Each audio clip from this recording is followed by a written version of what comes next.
Hello. मेरा नाम कुणाल है और तुम्हारी तरह मेरे कुछ डिज़ायर्स थे, पर उन डिज़ायर्स को पूरा करने के लिए मैंने कुछ क्वेश्चनेबल चीज़ें की।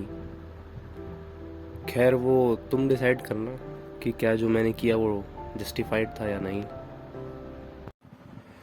मैं नारायणा मेट्रो स्टेशन की सीढ़ियों से उतर रहा था और मेरा सिर दर्द से फटे जा रहा था। अचानक मेरा पैर फिसला और मैं गिरने ही वाला था कि मैंने रेलिंग को पकड़ के अपने आप को संभाला।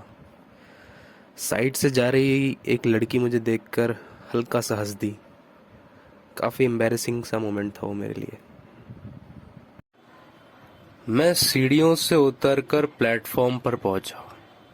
प्लेटफॉर्म नंबर 1 पर मैं शिव विहार की तरफ जाती हुई मेट्रो का इंतज़ार करने लगा। मेरी डेस्टिनेशन थी मलविया नगर साउदर्न कॉर्पोरेट पार्क, एक ऐसी जगह जहां कंपनियां एक दूसरे के अंदर घुसी पड़ी थी। कुछ देर बाद मेट्रो आ गई और मैं मेट्रो के अंदर चल दिया। मैंने अपने आसपास देखा पर मुझे एक भी सीट खाली नहीं दिखाई दी। वैसे दिल्ली मेट्रो के रश आवर में एक भी सीट खाली होना किसी मेरेकल से कम नहीं है। मैं मेट्रो के अंदर एक पोल से सिर लगाकर खड़ा हो गया और उम्मीद करने लगा कि काश ये सर दर्द ठीक हो जाए। वैसे ये कोई ऐसा वैसा सिर दर्द नहीं था जो तुम्हें रात भर जागने और नेटफ्लिक्स की सीरीज देखने से होता है। इस सिर दर्द का एक कारण था। चलो मैं तुम्हें शुरू से बताता हूँ। 2 दिन पहले मैं और मेरा दोस्त यश अपनी कॉर्पोरेट बिल्डिंग की कैफेटेरिया में बैठ के कॉफ़ी पी रहे थे और अपना लंच खा रहे थे। तभी यश मुझसे बोलता है, भाई साहब कल तो मज़ा ही आ गया यार, कल का दिन तो ऑसम था। मुझे थोड़ी क्यूरियोसिटी हुई तो मैंने उससे पूछा, क्या हुआ भाई, कल क्या हो गया ऐसा? यश बोलता है, यार वो बहुत टाइम से ना मैं और मेरी गर्लफ्रेंड कहीं बाहर नहीं गए थे, तो कल मैंने उससे एक रोमांटिक डेट के लिए पूछा और उसने हाँ बोल दिया। और पता है हमने वहाँ पर किस भी किया। मैं बोलता हूँ, यार ये तो अच्छी बात है। यश बोलता है, तेरा और रिचा का क्या चल रहा है? मैं बोलता हूँ, नहीं यार, अभी मैंने उसे अपनी फीलिंग्स के बारे में कुछ बताया नहीं, मैं सही समय का वेट कर रहा हूँ। यश बोलता है, यार तू देख ले, जल्दी कर ले, क्या पता तेरे हाथ से निकल जाए वो। जब मैं घर पहुंचकर अपने काउच पर बैठकर टीवी ऑन करता हूँ, कुछ देर टीवी देखने के बाद मुझे यश की बातें याद आती है। मैं सोचता हूँ तो वो ठीक ही कह रहा था। कॉलेज के बाद से मेरी लाइफ में कुछ भी रोमांटिक नहीं हुआ। किसी लड़की का टच भी फील नहीं करा मैंने कॉलेज के बाद। खैर, मैं यही सोचते सोचते कुछ देर टीवी देखता हूँ और 1-2 बियर गटका लेता हूँ और अगले दिन उठता हूँ एक भारी सिर दर्द के साथ। ऑफिस पहुंचकर मैं अपने डेस्क पर बैठकर अपना काम करने लगा।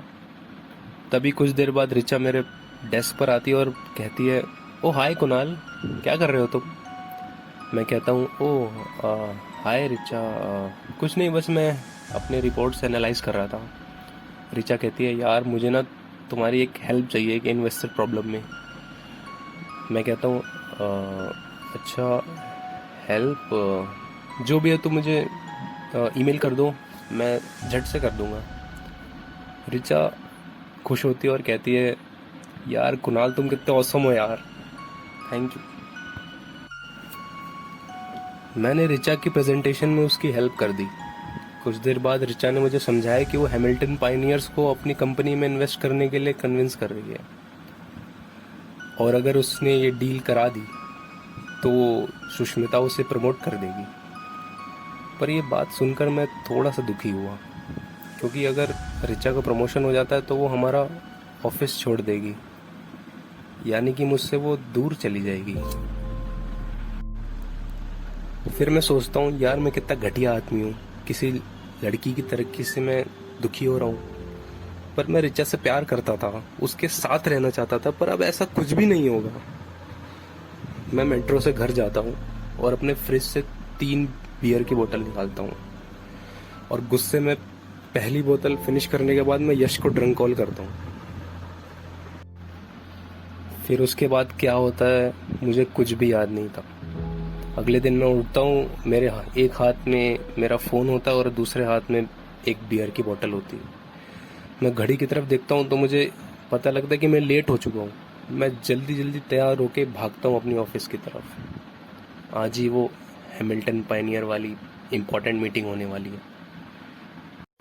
अराउंड 11:15 पर हैमिल्टन पायनियर के 4 मेंबर, 2 फीमेल्स और 2 मेल्स हमारे ऑफिस पहुंचते हैं। रिचा और सुष्मिता उनके साथ कॉन्फ्रेंस रूम में जाते हैं।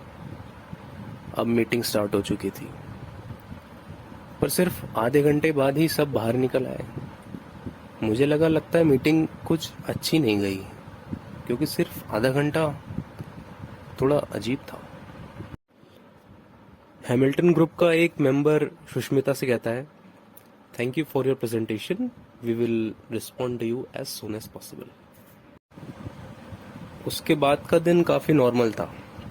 अगले दिन भी मैं नॉर्मली ऑफिस पहुंचा और अपने डेस्क पे बैठ के अपना काम करना शुरू कर दिया। तभी हमारी ब्रांच मैनेजर सुष्मिता अपने रूम से बाहर आती है और एक ऊंची आवाज़ में कहती है, can I have everyone's attention please. सब सुष्मिता की तरफ देखते हैं। सुष्मिता कहती है, हैमिल्टन ग्रुप ने हमारी कंपनी में इन्वेस्ट करने से मना कर दिया है, पर यह रिचा की किसी गलती की वजह से नहीं हुआ है। हमारी ब्रांच में एक मोल है जिसने डेविस एंड मेन्स कॉरपोरेशन को पहले ही हमारी डील के बारे में बता दिया था, इसलिए उन्होंने हैमिल्टन ग्रुप के साथ एक बेटर डील पहले ही कर ली थी।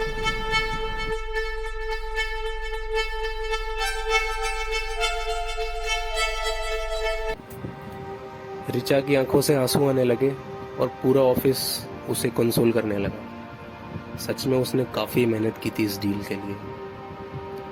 सुष्मिता कहती है, आई होप जिसने भी ये करा है वो मेरे ऑफिस में आके मुझसे कन्फेस कर दे, वरना मैं आईटी डिपार्टमेंट को बोल दूंगी कि तुम्हारे सबके कम्युनिकेशन डिवाइसेस चेक करें।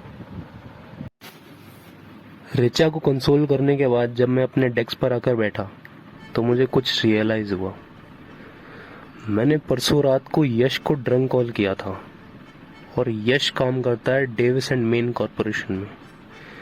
मैंने तुरंत अपनी कॉल लॉग चेक करी तो पाया 11:45 को मैंने उसे ड्रंक कॉल किया था और हमारी बात 1 घंटे तक हुई थी।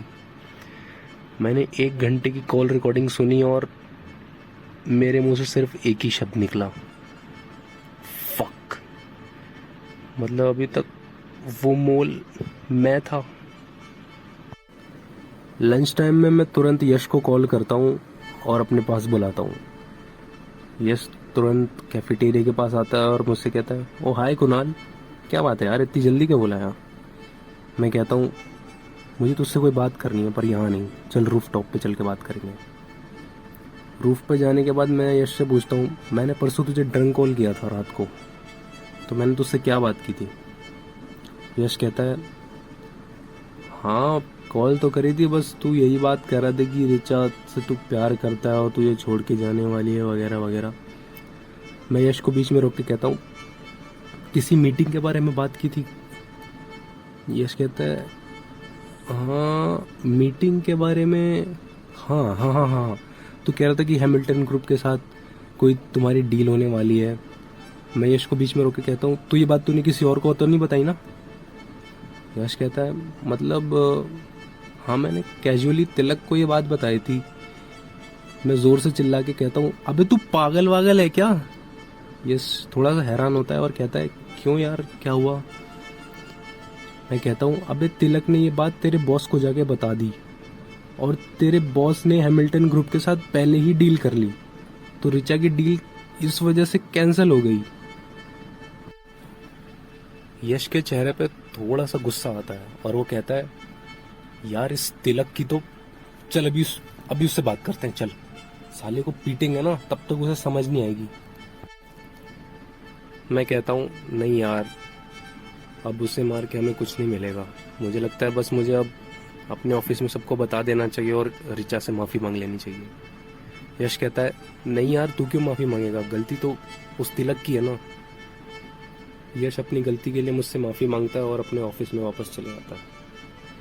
3 दिन नॉर्मल गुजर जाते हैं। एक दिन अचानक रात 9 बजे मुझे ऋचा का कॉल आता है। मैं थोड़ा हैरान होता हूँ कि रात 9 बजे ऋचा का कॉल मुझे। मैं उसका कॉल पिकअप करता हूँ तो ऋचा कहती है, हाय कुणाल, मैं तुम्हारे घर के पास से गुजर रही थी तो सोचा तुमसे मिल लूँ, क्या मैं आ सकती हूँ? मैं कहता हूँ, हाँ बिल्कुल आ सकती हो। ये बोलकर मैं लिटरली भागता हूँ और अपने घर को साफ करता हूँ। 15 मिनट बाद मेरा डोर बेल बजता है। ऋचा मेरे घर के अंदर आती है और साथ में कुछ कुकीज़ लेके आई थी जो उसने खुद बनाए थे। हम दोनों कुकीज़ खाते हुए बात करते हैं और मैं ऋचा से कहता हूँ, ऋचा, ये जो भी आजकल ऑफिस में हुआ, इससे तुम ज़्यादा स्ट्रेस मत लेना यार, क्योंकि ये सब ऑफिस में होता रहता है। ऋचा कहती है, नहीं यार, बात वो नहीं है।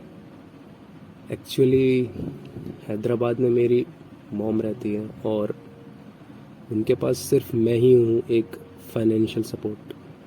ये सुन के मुझे बहुत बुरा लगता है।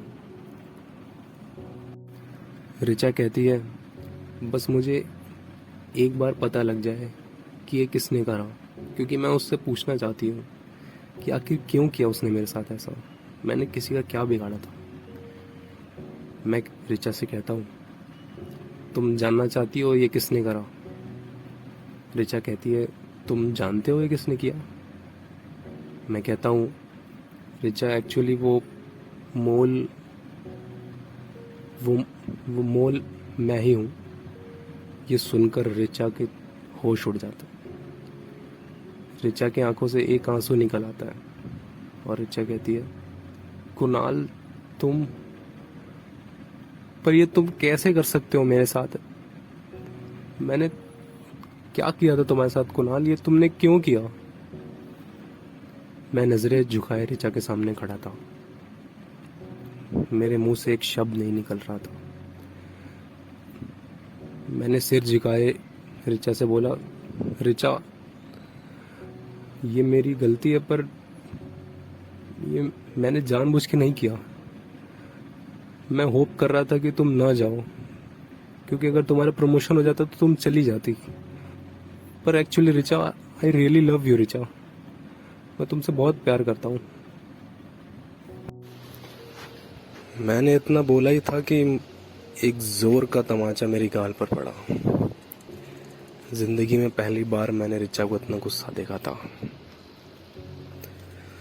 कुछ देर तक उस रूम में ना उसने कुछ बोला ना मैंने कुछ।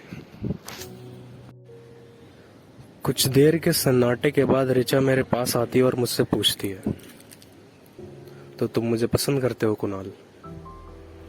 मैं शर्म के मारे अपनी नजरें भी नहीं उठा पा रहा था। बड़ी हिम्मत करके मैंने ऋचा की तरफ देखा तो ऋचा ने मुझे खींचकर किस कर दिया। वो पल मेरी जिंदगी का सबसे खूबसूरत और सबसे कंफ्यूजिंग मोमेंट था।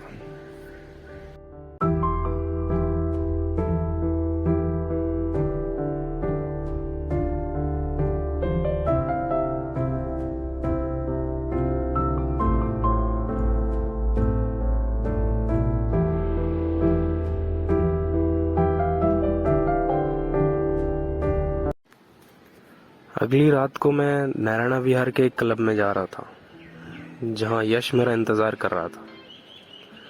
मुझे देखते ही यश कहता है, वाह भाई, मान गए गुरु। मतलब इतनी प्लानिंग, फेक कॉल्स, टेरेस पे मिलना, ऋचा को पटाने के लिए, कैसे सोचा तूने इतना सब? मैं कहता हूँ, यार तुझे याद है ना, मेरे कॉलेज में एक लड़का रहता था जिसने अपनी क्रश को पटाने के लिए कुछ ऐसा ही प्लानिंग की थी। एक रात को उसने मुझे ये सब बताया था तो मुझे वो याद आया, तो मैंने सोचा यार मैं भी ट्राई करके देखता हूँ। बस यार एक चीज़ का बुरा लग रहा है, वो प्रमोशन इसके लिए ज़रूरी था, वो अपने मॉम के लिए करना चाहती थी ये सब। इसीलिए मैं ऑफिस से रिज़ाइन भी कर रहा हूँ और मैं सुष्मिता को ये भी बता दूंगा कि मैं मोल था। चल।